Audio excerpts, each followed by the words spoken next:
let's find out the moment of truth. Does this taste good or does it taste like shit?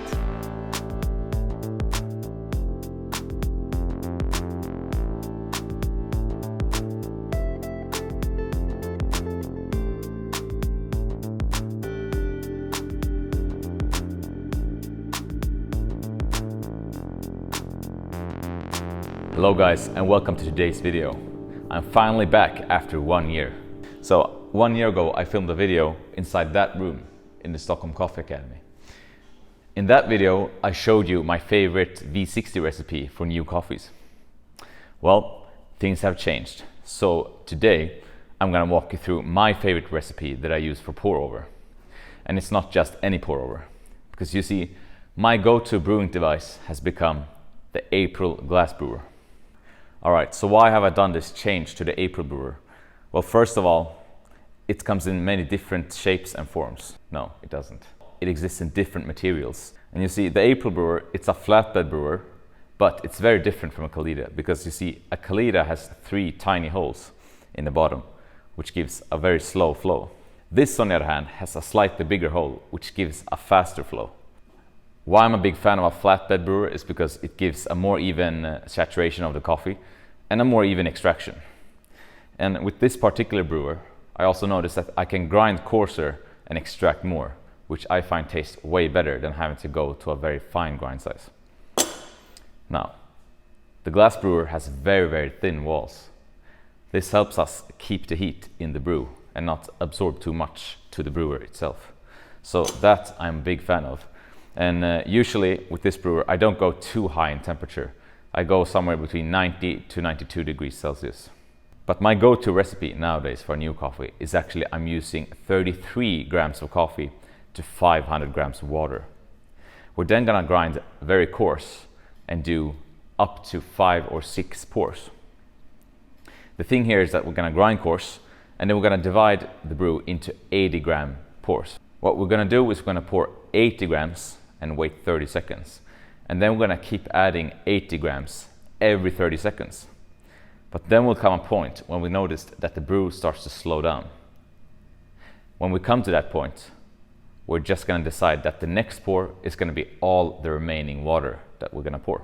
However, if it's different, that the water keeps running through very, very fast, then we just keep adding those 80 gram pours until we find that the brew is finished, or until we come to a point where the water starts to slow down. So let me take you through it. First of all, we're gonna add a filter here. And Patrick, I'm so sorry, don't kill me, but I'm using Kalita filters for this. And the reason for that is simply the size. I love the April Brewer filters because they are thinner and are more consistent, but they provide a faster flow rate, which is good, but they don't exist in a bigger size. So they are too small for this recipe. That's the simple reason why I'm not using it today. So I have my beautiful Comandante grinder with me. I'm gonna weigh up 33 grams of coffee. Now, the coffee I'm using today is our newest release at Café Pascal. It's actually from Congo, which is quite unusual in the specialty coffee world. And it's a washed processed field blend consisting of Bourbon, Caturra and Catuai. It comes from the Kivu region. And the grind size I'm gonna use today is 28 clicks on the Comandante. Standard clicks.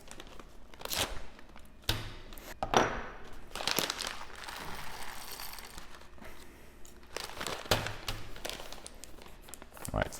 And why have I chosen 33 grams of coffee? Why such a big portion, or dose as it's actually called in the coffee world? Well, it's simply because I find that when you have a larger amount of coffee, you can grind coarser. And it helps so much to brew the coffee, rather than having a small amount and having to grind fine. So that's the reason, because just having more coffee in the bed will already create more resistance in the water. So that way it's easier to get a good extraction without having to grind too fine. I'm always on the grind, guys. When it's party time, we do like this. Cool. I once read on the internet that you should rinse your coffee filters. And my water sits at 92 degrees Celsius today.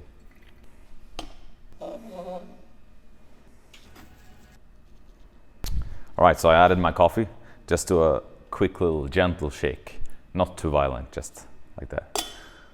Terrier skill. Here we go. Timer starts. Time. Now I'm pouring 80 grams in a circular motion.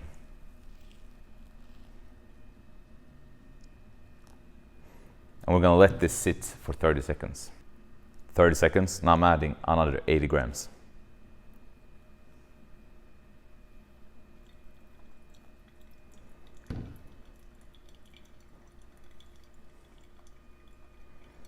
The water keeps draining through quite fast. So I add another 80 gram pour here.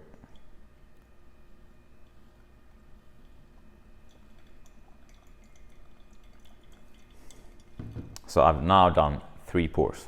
It's starting to slow down a little bit, but I think we need at least one more pour before pouring the rest of the water. 130, I'll pour the rest here.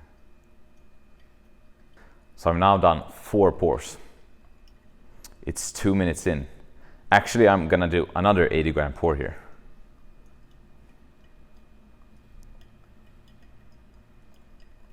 Because you see, why this works is because it's difficult to go too coarse if you divide your pours into these smaller segments. If you grind too fine, then you cannot really save your brew. You know what I mean? If it's too fine, you're already screwed. But this way, we can kind of add more pours to keep extracting more of the coffee. 230. Now I'm gonna add the rest of the water until I reach 500 grams.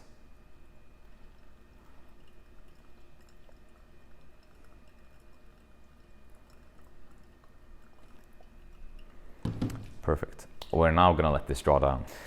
There's no universal recipe, you know what I mean? But with this recipe, you will never go wrong. So now it's 3:30 and most of the water has drained. So, all right, so why have I chosen this approach? It's simply because when you grind coarse, you can kind of save the brew because you can see that, it runs through very fast. So I'm gonna add the water in smaller segments until I see that the flow starts to slow down. This way we can extract the coffee properly. What happens if you grind too fine? Then we add a certain amount of water, but we cannot really prevent it from over extracting if it's too fine. We cannot just remove water, you know.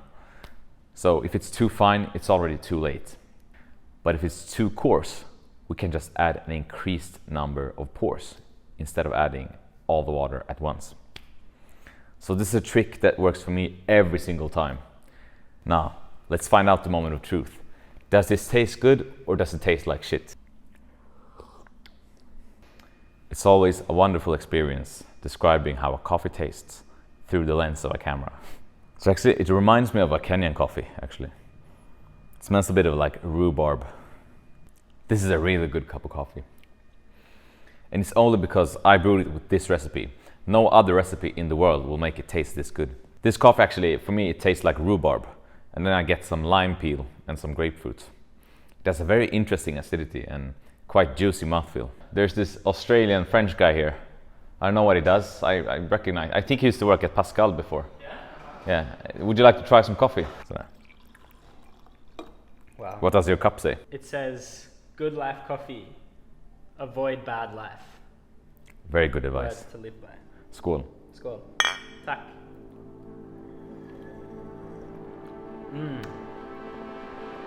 Great coffee. Cheers, guys. Please try this recipe at home and let me know what you think. See you next time. Skål. I'm your biggest fan. Wanna drop? Hi, boss.